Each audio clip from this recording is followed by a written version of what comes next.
Aye. All right, Beryl, it's all yours. Come and see. Abraham did not pray to the Blessed Holy One for children, even though Sarah was barren. Now, you might say, look at what is written. Here, you have given me no seed. But that was not said in prayer. Rather, as someone speaking before his master. Isaac, however, prayed for his wife, since he knew she was infertile, not he. For Isaac knew a secret of wisdom.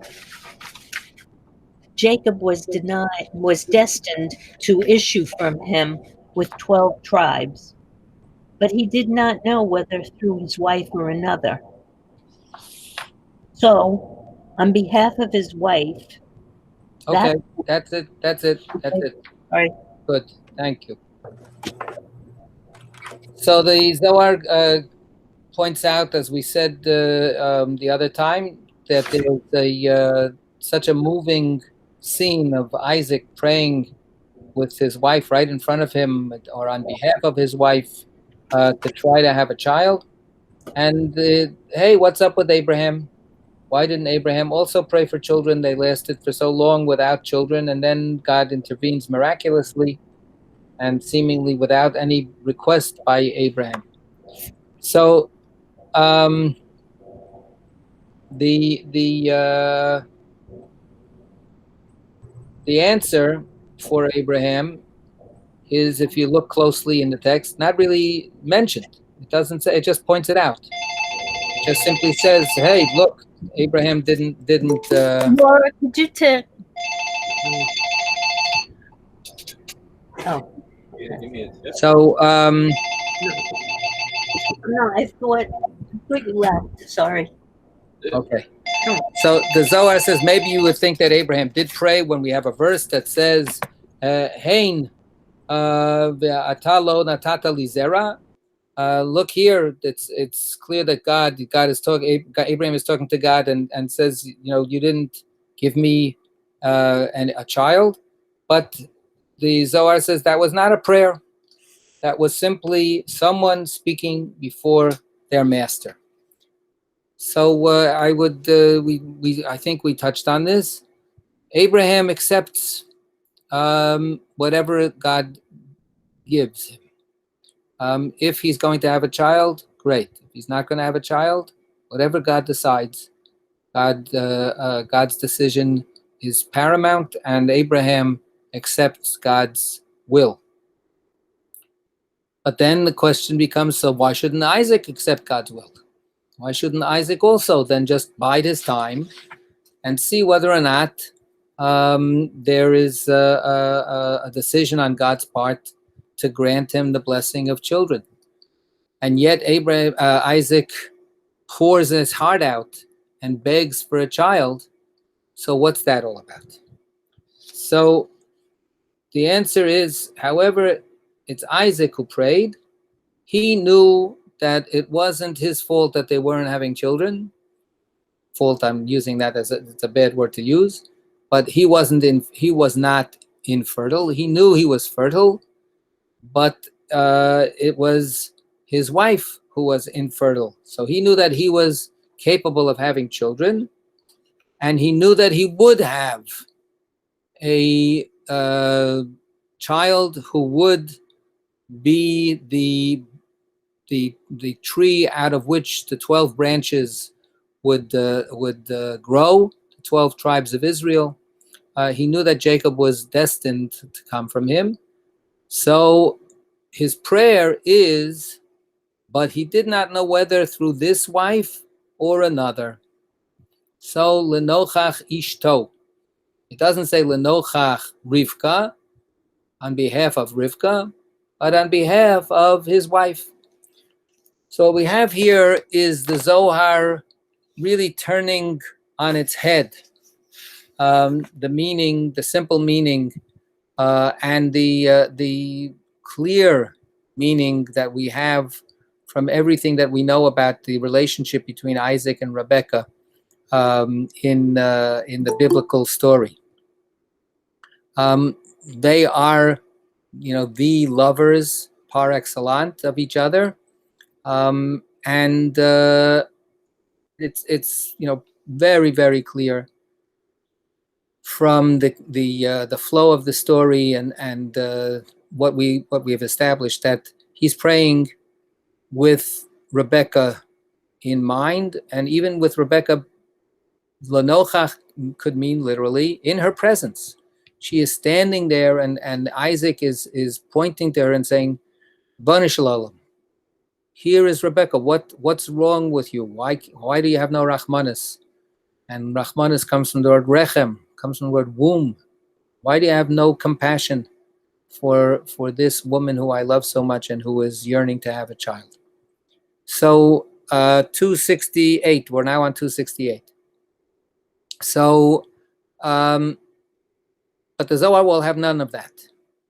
The Zohar now develops this picture that Rivka is not necessary for this destiny to be fulfilled. If it won't be Rivka, it'll be somebody else.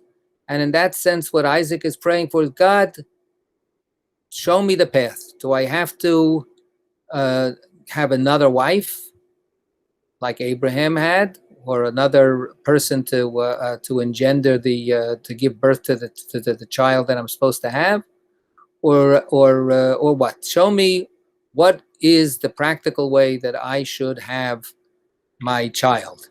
A very a very different kind of way of reading the text, and to my mind, a very unfortunate choice.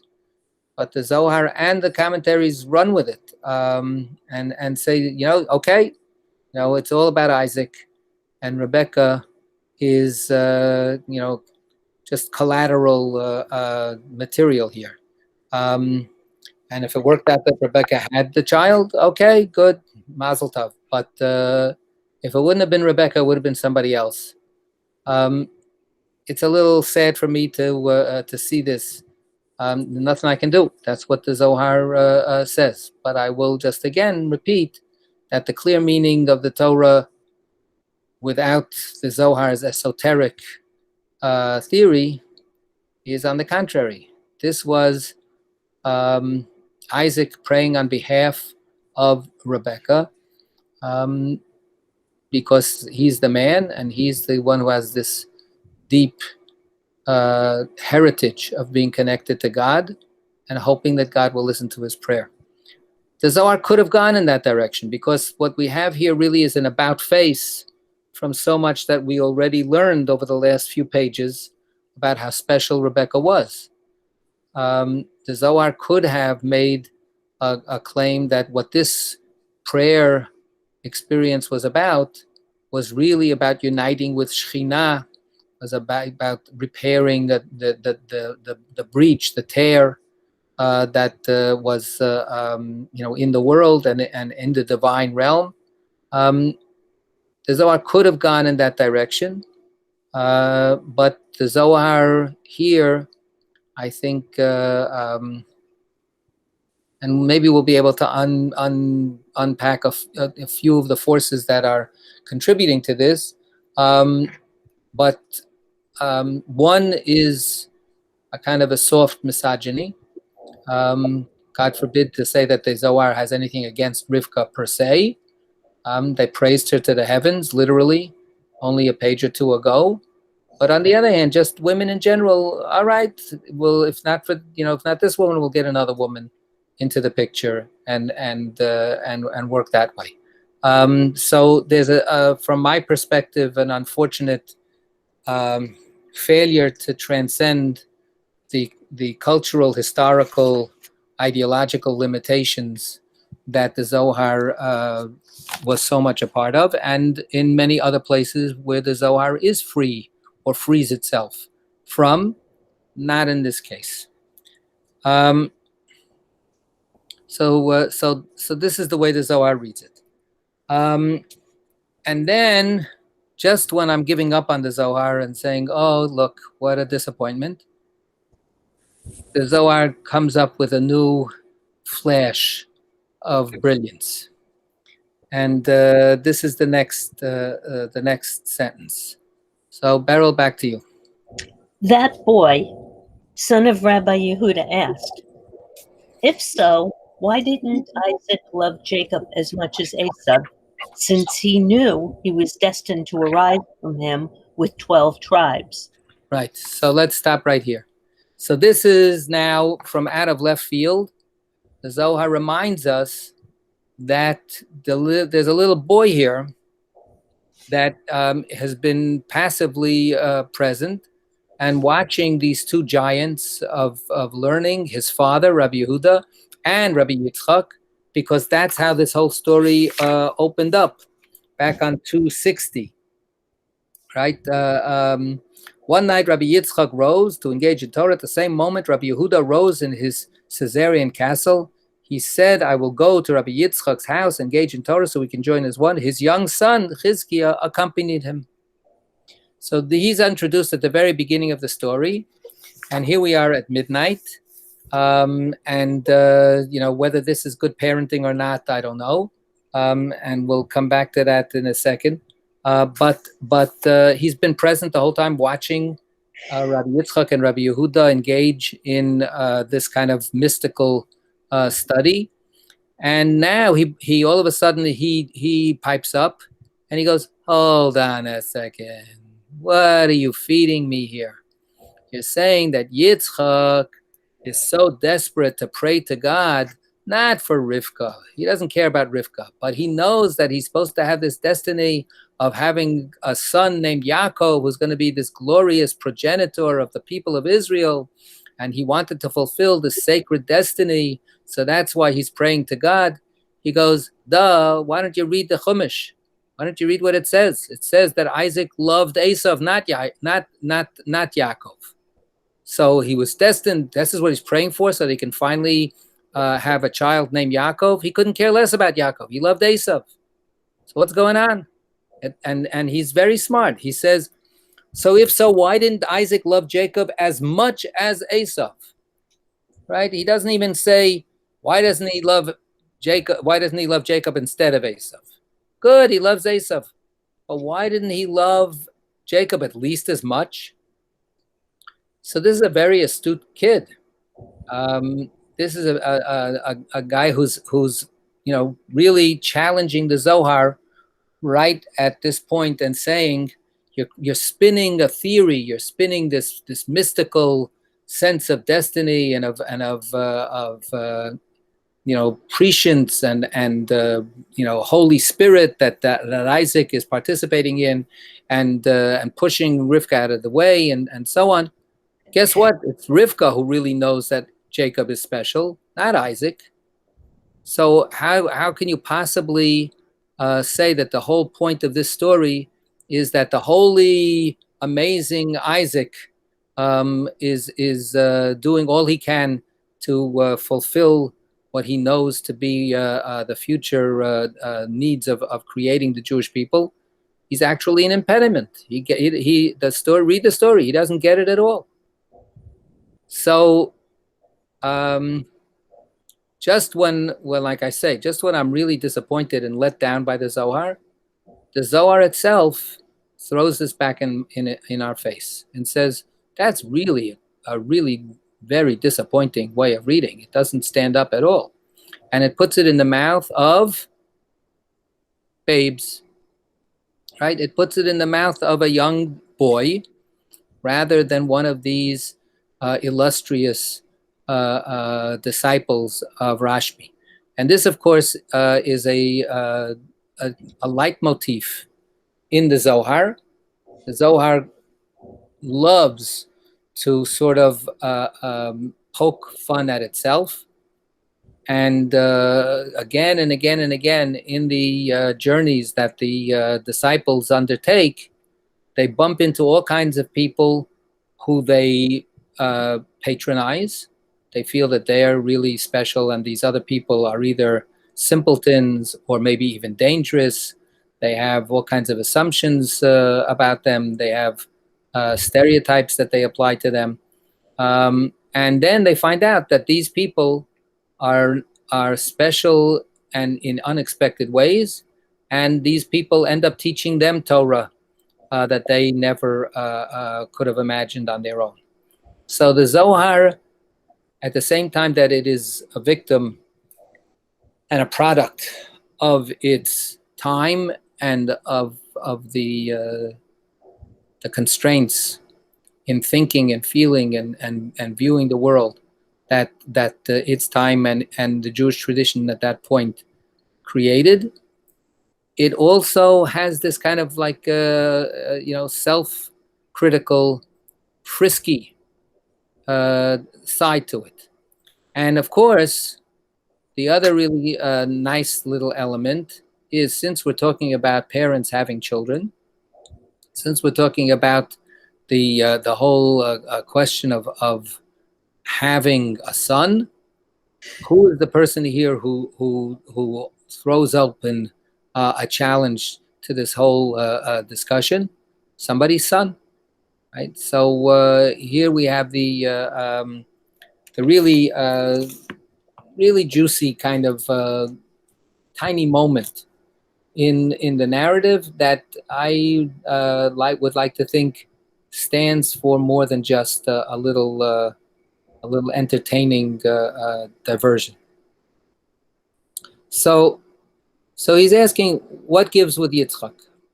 Right? According to your theory, Yitzchak should have been head over heels devoted to Jacob and at least as much as Esav.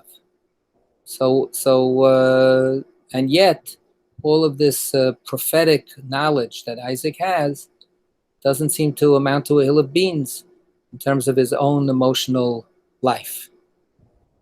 So, and this is Rabbi Yehuda speaking, right? His own father. So he's challenging his father, right? Something, of course, that Isaac never did. And his father replies. He replied, back to Baruch. He replied, "Well spoken, but every species loves its own kind and is drawn to its kind." Okay, so what's his father's answer, Rabbi Yehuda's answer? First of all, he has a lot of nachas. He goes, "That's my son. Good for you. Good for you for asking a challenging question. Good for you to not take what I said lying down, and you're not afraid to ask, and you actually have a very good point. So yesher koach." So that's the first thing. So the Zohar validates and celebrates the question, and also validates and celebrates a certain relationship between father and son, right? That the father is happy that the son is not embarrassed, not afraid to challenge the father in studying Torah. So good, yesher koach. And then he answers in a very simple way. He'll give an expanded discussion of this in the next paragraph. But first he simply says, every species loves its own kind and is drawn to its kind. What kind of answer is that? Does anybody want to respond? What's being said here? What is Rabbi Yehuda actually now saying?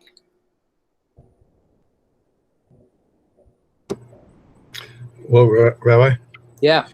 I made this case last week that Yitzchak is assertive, and he asks, and he does. And of his two sons, the one who is the hunter and does is Esav. So he must. Esav is a chip off the old block in a sense. He's a doer. Right. So I think that, every time we read that story, when we read, Torah during that time of the year, and we come to those stories, we notice that. And, because everybody always asks that question, what's going on with Yitzchak? How clueless can he be? Why is he really so favoring Esav?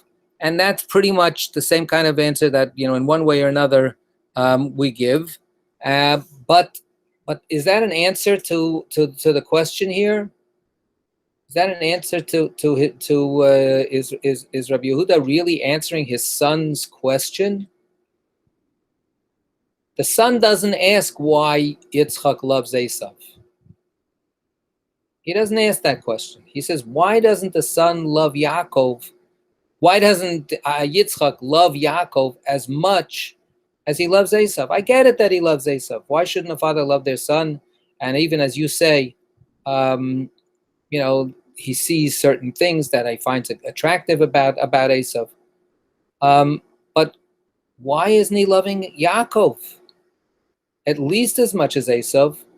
And his question is based not on why aren't parents loving their children equally. That's not his question. His question is based on what his father just taught. That Yitzchak understands that there's a destiny working out here, that there's a sacred history that's unfolding, that he is one of the very first building blocks of that history. He knows that he will be the patriarch that will produce the ultimate patriarch, the patriarch of the 12 tribes of Israel. He knows that that's what he needs to be doing, and he's pouring out his heart to God. Say, let me do this. I want to do this already. And then when he gets to do it, the very son that he has been praying for, he's been praying for Yaakov. Right? That's part of the unsaid message that Rabbi Yehuda is bringing out. Right? He sort of got away with it a little bit in our discussion. He's not praying for Esav. He's praying for Yaakov. I want Yaakov to be born now, please. So the son is asking a stronger question than we usually ask. He's saying, Dad, you just developed a theory that completely doesn't comport with the facts. If he's desiring Jacob to be born, if that's his prayer, that's his heartfelt, and he's ready to throw Rivka under the bus and get somebody else, if that's what it takes, in order to have that Jacob's son be born, that's what Rabbi Yehuda said. Then what gives? Once Jacob is born, he couldn't care less. He's loving Isaac. He's loving Esav. So there's a context here that we need to unpack, because the Zohar has enriched this problem by putting it in this way. It's really actually made the problem so much more profound and so much deeper than our usual problem, way of understanding the problem, which is fine. I mean, the problem is a real problem, but the Zohar has, on purpose, created difficulties for itself that end up making this problem so much more difficult. Of course, this is probably decades before the sons are blessed, and he may not have known, or did he know at this point in time? I mean, he was intent upon blessing Esav. Right, but that's exactly what Rabbi Yehuda said. Rabbi Yehuda says he knows that it's Jacob. Right. That's why before they both were conceived, he's pouring his heart out to God. Give me Jacob. If I have Jacob with Rivka, fine. If I need a different wife, lenochach ishto, right? On behalf of his wife. What wife? Give me any wife. I need a wife to get Jacob born. That's Rabbi Yehuda's very, very radical reading. That's what I was saying before. It goes against the whole pshat of the Torah. But that's what Rabbi Yehuda is trying to explain with regard to Isaac's pivotal contribution to making the Jewish people come true. And then the son says, so then what is this? Let's accept what you say, that Yitzchak had this burning desire to bring Yaakov into the world. And then when Yaakov is in the world, this is the way he treats him. He ignores him. He doesn't love him. He loves Esav. And what his father answers is, that's the nature of the world. That's the way it works. Birds of a feather flock together, right? Every species loves its own kind. So think of how paradoxical and even maybe painful that answer is. there is a dimension that Isaac understands well, so well that he's ready to challenge God and and plead before God. I know that I have a role to fulfill in the unfolding of the destiny of the Jewish people coming to life in this world. I have to be the father of Jacob. Let me be the father of Jacob. He becomes the father of Jacob, knowing that this is what he was created for. He was created, he himself was born to be the father of Jacob. And he doesn't love Jacob. So this is so much more extreme a situation than anything that we have ever imagined when we read the Torah. We talk about Yitzchak being clueless, we talk about Yitzchak being blind, but this is worse, or this is certainly so much more of a different kind of tragic human experience. He does what he has to do, and he pleads before God, let me do what I have to do. But you can't make me love it. You can't make me feel what I don't feel. This is to me very, very frightening and very shattering. The Zohar is looking this straight in the eye and making it as clear and as extreme as it can. Yaakov is not loved. Yaakov is demanded by his father. Yaakov has to come into being. His father will do everything possible to make that kid be born. But you can't make Isaac's heart open up to Yaakov. Very scary. Very scary. And it gives new meaning to who Yitzchak is. When we talk about Yitzchak as the left side, as the strict power of judgment, or a power itself, he is Gvura. He is that steely strength, which is hard for us to imagine when we think about him in the usual run-of-the-mill way of talking about Isaac as being meek as a lamb and so on and so forth. But no, the Zohar, I think, is more profound in seeing this possibility and saying, this man is hard as steel. And he is committed, and he will do what God wants. And that has nothing to do with his desires. This is such a paradox, not only in terms of this little circle of relationships that I'm talking about right this minute, but this is touching at the root of the paradox that we've been talking about, that the Zohar has been talking about already for a bunch of pages. The role of destiny and choice, the role of the individual in the unfolding of this drama, of this sacred drama, it's such a mystery. What does Rivka represent after all? What does the Zohar say Rivka represents? Can we remember?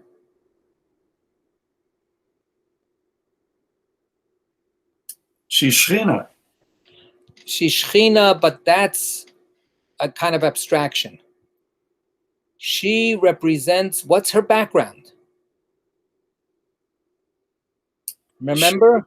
She managed to break away from her miserable background. Exactly. I was above it. She breaks the mold, right? She is the mystery of human individual feeling, initiative, faith, choice. She's got a brother and a father who are of the evil ones, of the no good ones. They're worthless, and everything should have conspired to produce a worthless young woman who would be just like them, whether it's nature or nurture. She should have turned out like them, and she doesn't. She becomes Shechina. Yes, you're right, she becomes Shekhinah, but let's understand what a miracle that is. What a breakthrough that was for her to do. Yitzchak, says Rabbi Yehuda in this statement, doesn't break through. Yitzchak is ruled by his nature. Yitzchak is taught by his father to be loyal, faithful, loving even to God. Yitzchak will do anything God wants. God wants him to be Jacob's father. I'll do it. I want to do it. Let me do it right away. Any way you want. He'll put aside his own love for Rivka, according to the Zohar. He won't let Rivka stand in the way. We know, literally, it says he loves Rivka. He loves Rivka, but he loves Rivka as Shekhinah. And God, if you want me as a human being to be the agent of the next step in the development of a people, human, flesh and blood, nevertheless, people who are going to be agents of your blessing, if you want me to be that, then I'm ready. I'm ready right away. And I will forswear my love for this woman. And now, what Rabbi Yehuda says, and then she has 2 boys. She has 2 boys. And his love comes out again. But he can't control who he's going to love, says Rabbi Yehuda. He ends up loving what his nature forces him to love. He loves according to his nature. And like David said, he has delight in the fact that Esav is this guy who's got, all kinds of strong qualities. And again, the literary spice. We just had the father delighting in his own son. We just had Rabbi Yehuda say to his own son who's challenging him, Yasha Koach, oh, I'm so proud of you. Good work. So right at this moment, which is so soft and beautiful and heartening, we get this very chilling, from my perspective, this very chilling statement that when it came to Yitzchak, he had that feeling to Esav, and he couldn't conjure that feeling for Yaakov. Rabbi? Yeah. But he's also the avatar. Say it more explicitly, open it up. Well, he's also the avatar in the sense that Isaac represents an aspect of Hashem. So what does that mean in terms of theology? Okay, so let's, as we've always come to that question, let's see the next paragraph, and let's see whether the next paragraph contributes anything to that. Okay, and I'm not throwing that question away. Let's just hold it for the next paragraph. Okay, so we're now at come and see. Come and see. Esav issued red, as is written. The first one came out ruddy. Quality of Isaac, severe judgment above. From whom issued Esav, severe judgment below, resembling his kind. Since every species follows its kind, he loved Esav more than Jacob, as is written. Isaac loved Esav because he had a taste for hunted game. Here is written, because he had a taste for hunted game, and then, the Hebrew word that for hunted game is tzayid, and that's what the Zohar is going to play on. Go ahead. Hunted game, and there is written. Hence, the saying, like Nimrod, Gibor Said, a mighty hunter before Yud-Hey, Vav-Hey. Okay, so this is now the expansion that Rabbi Yehuda gives to this point. And here he brings exactly the theological dimension that Mark was questioning. He brings it to the fore. And he says, this is not just some psychological thing about Isaac loving Esav. When I say one species, every species loves its own kind, here we get now, again, a chilling statement that Esav comes out red. Red is the color of din, the color of judgment, the color of blood, the color of death, and also, therefore, the color of evil. Esav, as we know, represents that quality. Let's go back for a second to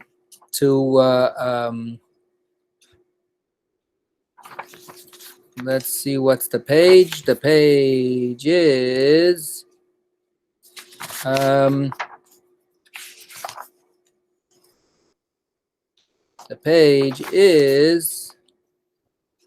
one second. Yeah. 259.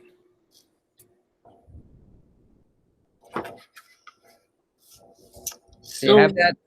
I got 259. Good. The middle paragraph says, "Come and see what is written above. These are the generations." These are the generations of Ishmael, namely 12 princes. Afterward, scripture states, these are the generations of Isaac. You may imagine that since Ishmael engendered 12 princes, whereas Isaac engendered 2 sons, this one ascended and that one did not. So it is written, who can express Gevurah, the mighty acts of Yud-Heh-Vav-Heh? Isaac, who engendered Jacob and Esav. Isaac generated Jacob, who singly surpassed them all, engendering 12 tribes, sustaining above and below. But Isaac, above in supernal holiness, Esav below. So it is written, who can express the mighty acts of Yud-Heh-Vav-Heh? Right. So Isaac above, Esav below. Isaac engenders both Jacob and Esav. And Esav is, as you saw in the footnote there on 259, we read it, when we were on that page. Esav is the demonic. Esav is evil. And here is this connection. Isaac engenders Jacob and Esav. Back to Rabbi Yehuda's initial point that his son challenged. Why did Isaac pour his heart out to God? And according to Rabbi Yehuda, he's pouring his heart out to God. Give me Jacob. I know I'm destined to be Jacob's father. Give me Jacob. And God answers his prayer, right? God gives him Jacob. Who did Isaac not pray for? According to Rabbi Yehuda, he completely did not pray for Esav. But Esav is born right along with Yaakov. Esav is born simultaneously. They're twins. They come out. And in fact, Esav, of course, the whole drama, which we'll get to in a second, of who's going to come out first.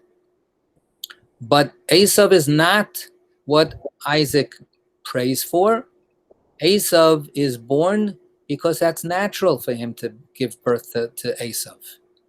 Because that's a chip off the old block. That's the apple not falling far from the tree. That's one species replicating itself. That's one species creating the next generation of itself. What a horrifying thought. What this is saying is that in some way, and we've had it before, and it's not an explanation, it's a statement. Right? Esav comes out of Isaac.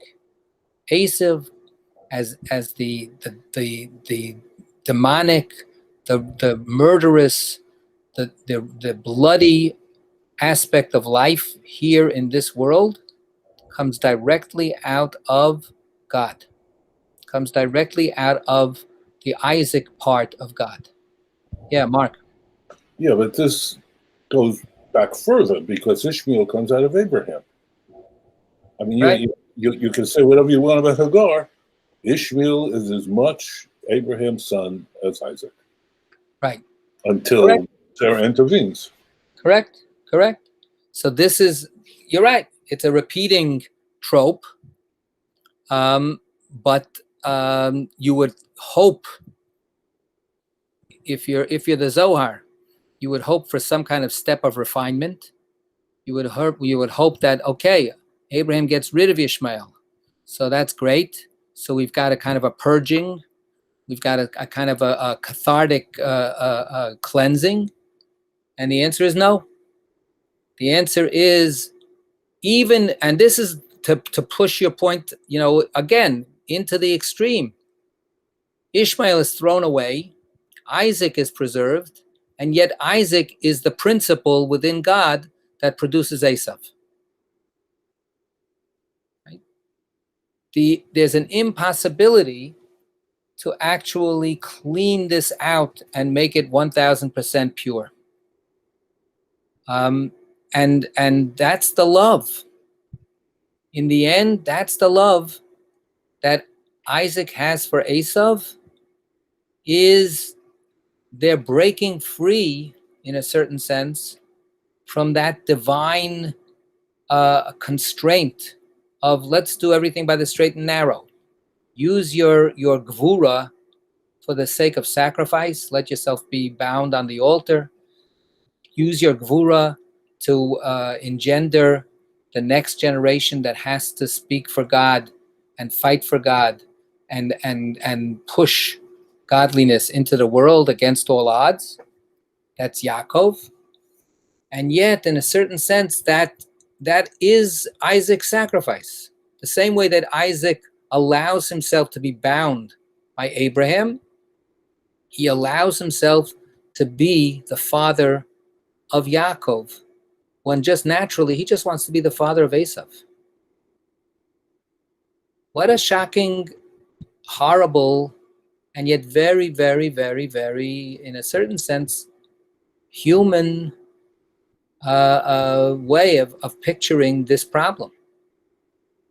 God has chosen to be the God of this world of human beings, and therefore all of these problems play out within God as well.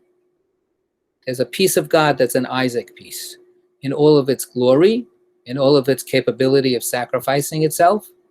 And at the same time, there's a really scary, bloody streak to that aspect, to that piece of God.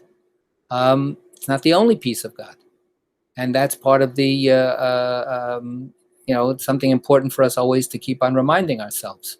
It's within an economy of so many other factors and forces, including pure love, and it's all interconnected. There's an intersectionality here, to coin a term, and it's a mysterious complementarity. That's why the oneness of God for the Zohar is not superficial. It's a mystery. It's a raza de behemnuta. It's the mystery of faith, to accept that they're all these seemingly contradictory aspects are part and parcel of a picture of God who in the end is conceived of as being the ultimate good, is very, very, very straining. It's a mystery and a secret. So the way that Rabbi Yehuda uses the verses follows along from well-known midrashim, and if you can look at 79, you have a laying out of some of the midrashim. Footnote number 79. Like Nimrod, Gibor Sayid, a mighty hunter before Yud-Hey Vav-Hey, Nimrod was king of Babylonia and Assyria. He portrayed negatively in rabbinic tradition. According to Sefer Sifra, Kokotai, etc., etc., in the face of before God means, skip that one line there. Implying that though he knew God, he intended to rebel against him.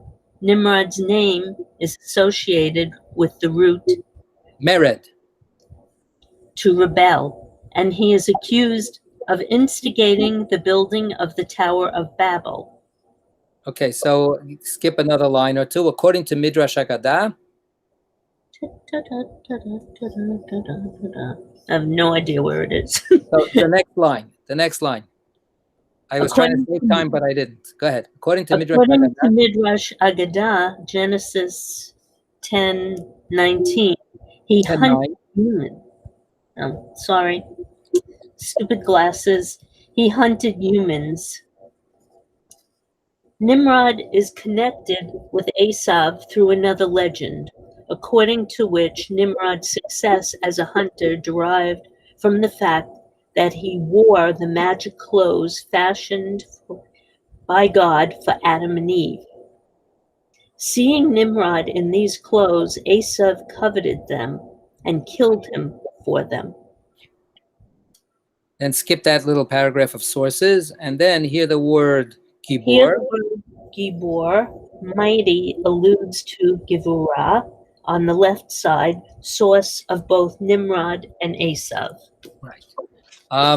And of course, the Midrash then follows this up.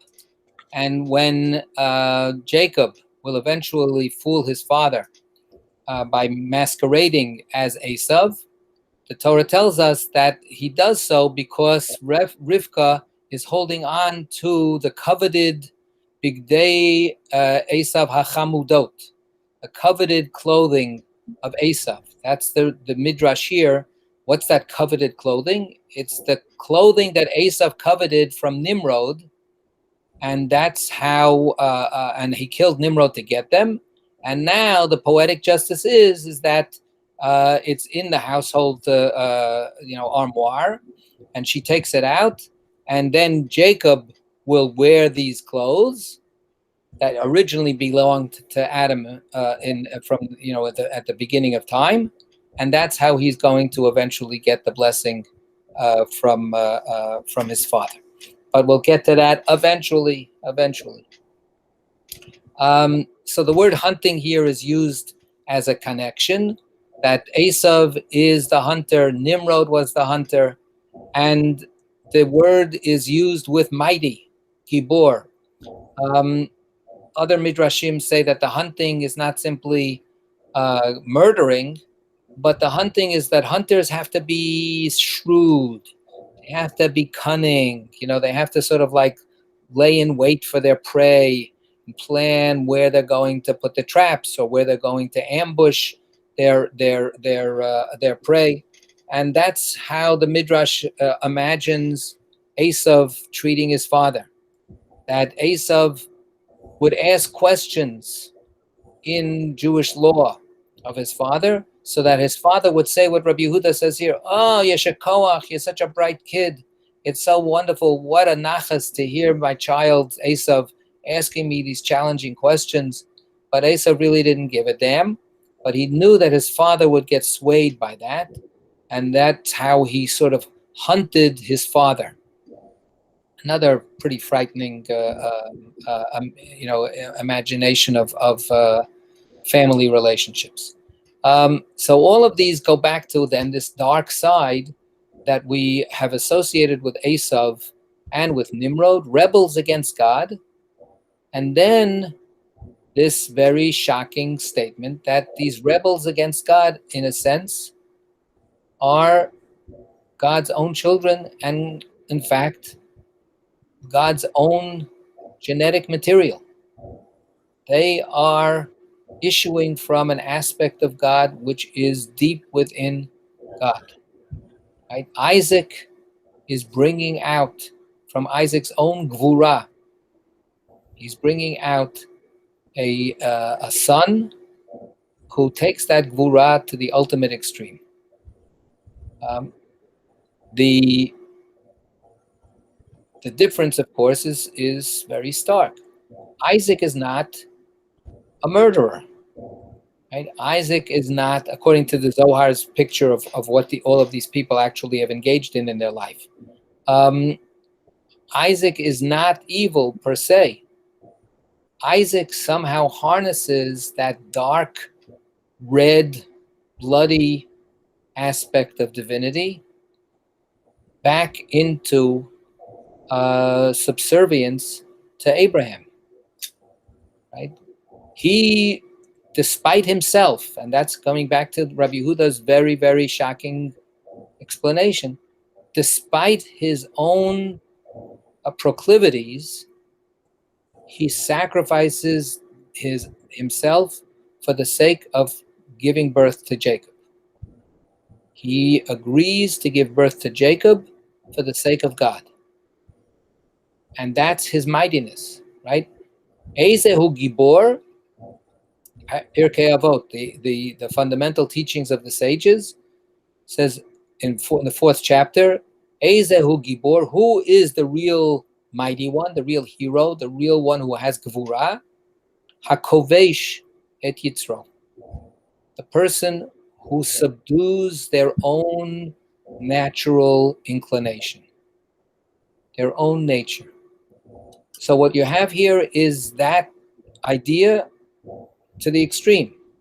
What Rabbi Yehuda is saying is that Yitzchak subdued his own nature. He used his gvura.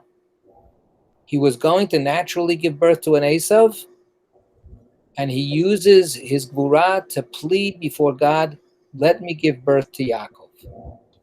Let me not just be Esav's father, let me be Yaakov's father too.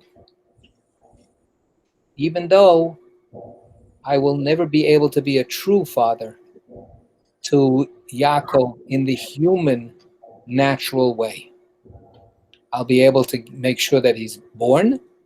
Eventually, I'll be able to make sure to pass the blessing on to him. But I'm not going to be the loving daddy. That's going to be me and Esav. All right, let's go a little bit further.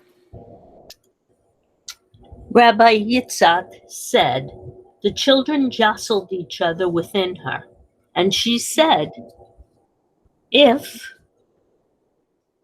things weird, why should I live? If so, this is the way it is, that I'm having such a difficult, painful pregnancy. If so, why should I live? So she went, Lidrosh, to inquire of Yud-Hey Vav-Hey. Where did she go? Ve Madrasha, the Academy of Eber. The children Aber. The children jostled each other within her, for there that wicked Esav waged battle against Jacob. Vayit wrote two. They jostled each other, they crushed each other. As we say, Ritzatz, crushed its head. Crushing one another, they split apart. Okay, we're going to stop here. The next a couple of paragraphs will go into that image. But now we have this first part is that as the Zohar continues reading the biblical text, so God answers Isaac's heartfelt prayer, and she conceives. Not only that, she has 2 children, not just one. And we just explained, some of the backstory of that. So she is the carrier of these 2 fetuses, and they are jostling, right? She feels a very, very active push and pull within her womb, and it hurts like crazy. And she says, I can't take it. If this is what I've been praying for, this is what I wanted to have children, then let me out of this. This is too excruciating. The pain is too much. And she went to seek out God. She went to inquire or to seek out lidrosh, the eternal. So the Zohar asks a simple question: where is she going to find God? Where is God for her to consult with God, to talk to God, to plead with God, to pray with God, to ask God a question? Where is she going to inquire? So this is a midrashic answer. The Zohar didn't make this up. She goes to the Beis Medrash. She goes to the study hall. So look for a second at the first paragraph of note 80. The Academy of Eber. Eber was the great-grandson of Noah's son Shem and ancestor of Abraham. According to rabbinic tradition, both Shem and Eber headed an academy of Torah. Okay. So this is, of course, one of the standard ways that the rabbis imagined the entire history of the Torah. Since the Torah has always been around, and since there's always been in every generation somebody who held on to the Torah, because otherwise the world would have collapsed into total tohu vavohu, into total chaos. Therefore, the Torah is the life-giving force of the world, and unique individuals throughout time have been able to sustain the Torah, keep it going, until finally the Jewish people are given the task of spreading it in not just in a what's the word that they use for when you can just barely survive. There's a way of life. What? Eke out. Yeah, eking out. No, but there's a noun about that there's a certain way of life that's Subsistence. What? Subsistence. Yeah, but it could be subsistence. Maybe it's subsistence. There's throughout the world in different places there are sort of kind of primitive cultures where people, they spend the entire lives just being able to feed themselves from one day to the next.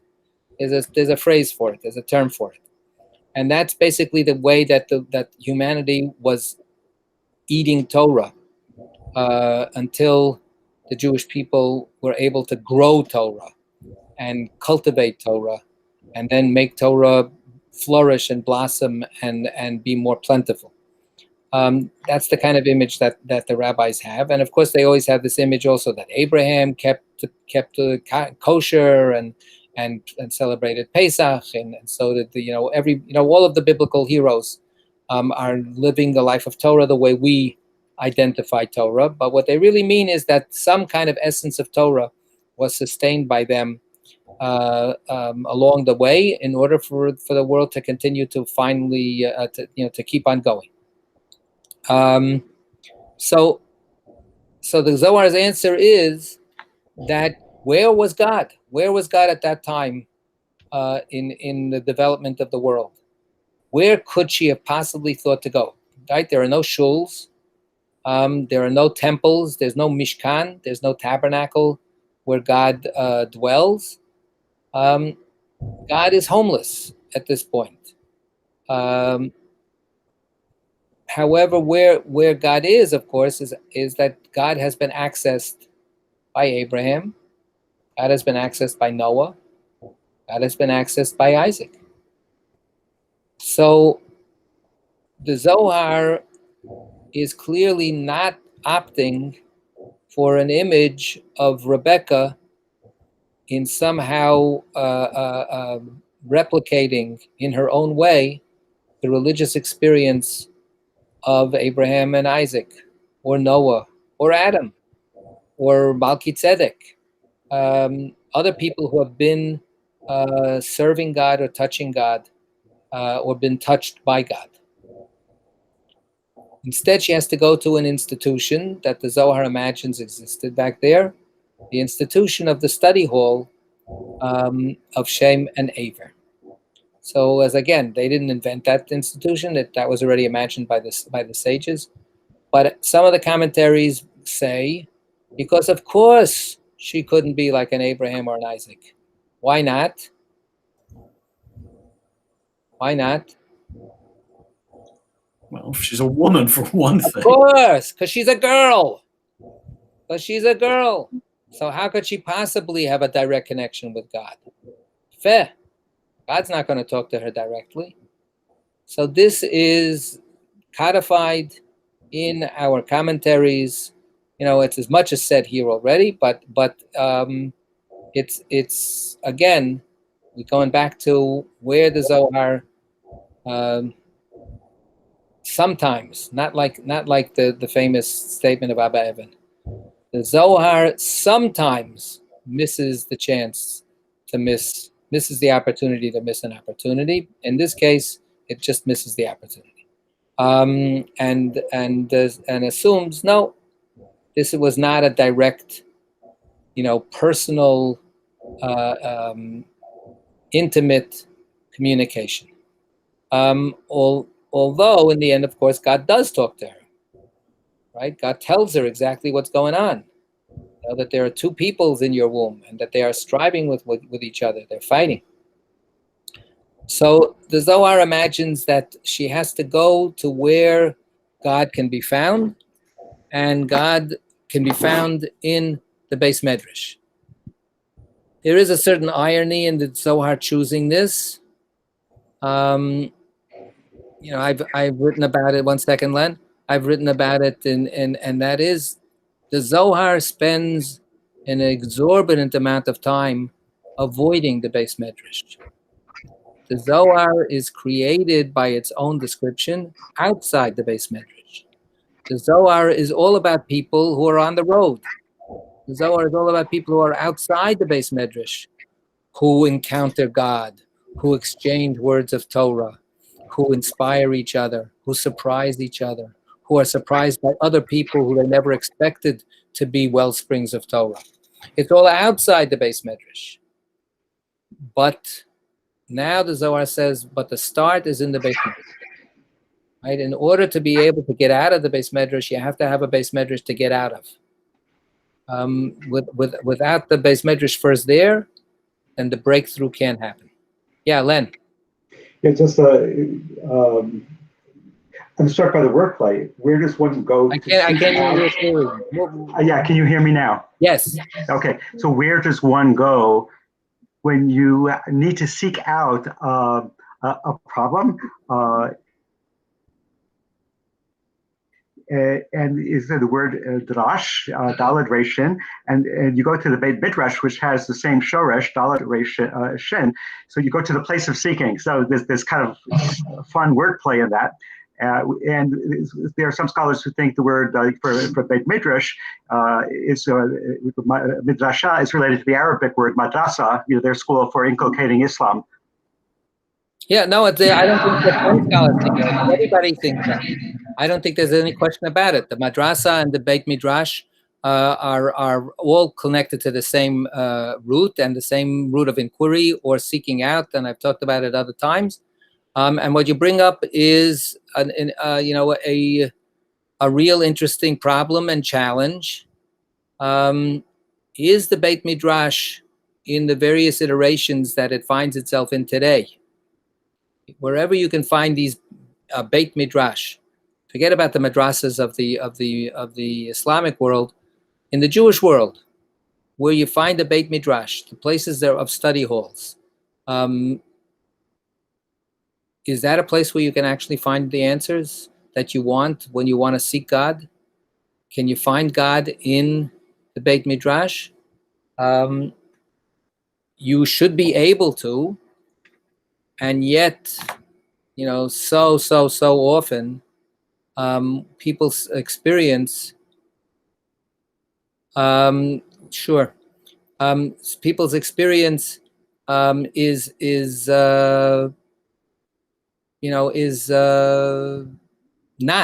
so disappointing, right? Is the opposite almost. There's a kind of an overwhelming feeling in the Beit Midrash that anything except touching God is important. And you have, intellectual pyrotechnics, and you've got ego stuff going on, and you've got institutional self-preservation, and you've got religious dogma. You got a lot of obstacles that are supposed to be stepping stones to God, the ladder that reaches from the ground up to heaven, and instead they don't necessarily do that. So there's a painful question and irony in this challenge, right? To be assured that you can find God in the Beis Medrash. So yeah, we're gonna leave it at that. I'm going to hold on a second, please.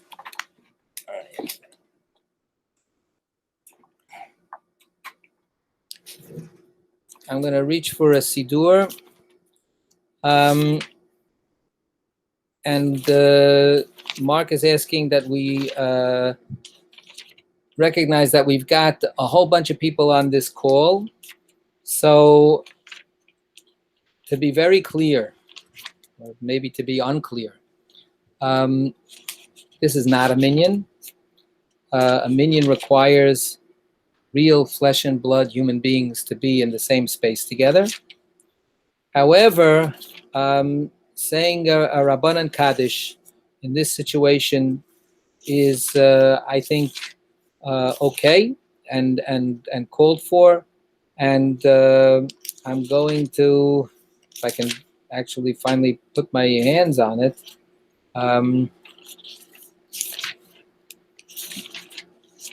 get the Kaddish Rabbanan so I don't have to just say it by heart, but say it with the words. Just be patient with me for a half a second. In this Sidur, they didn't put it right there. So let me see if they'll put it someplace else. All right, I don't know where they decided to put it here. I'm going to get a different Sidur. 1 second, please.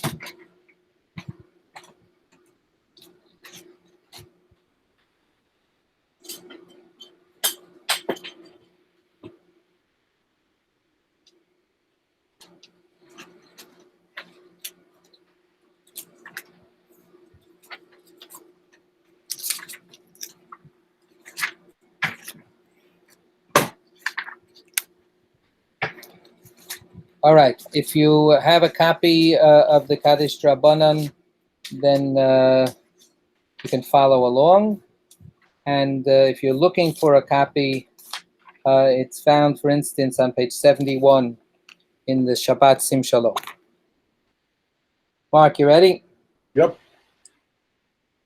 Skadal v'skadash shmei rabot.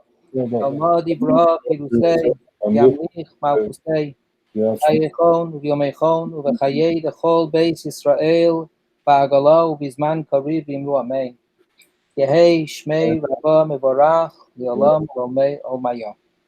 Yisborach v'yishtabach v'yispa'ar v'yisromam v'yisnasei sadar v'yisalev v'yisalal shmei v'kudesha b'richu v'yeyom in kol birchasa v'shirasa tush b'chasa v'nechemasa da'amiran v'yolma v'imru amen. Al Yisrael v'al Rabbanon v'al Talmidehon v'al kol Talmidei Salmidehon v'al kol man v'yaskin v'oraisa di v'yasro hadein v'di b'chol asar v'yasar Yehei lahon u'lachon shlom rabba chino v'chista v'rachamim chayin arichin u'mizonor v'cha fur kanam min kadam avohon di v'shmaya v'imru amen. Yehei shlom rabba min shemaya v'chayim tovim moleinu v'al kol Yisrael v'imru amen. Seh shalom b'mromav u'brachamav ya'aseh shalom moleinu v'al kol Yisrael v'kol yoshvei sevel v'imru amen. Koach to everybody. And I hope we'll be able to get together next week. Okay? Zai gesund. Thank you. Thank you. Good week.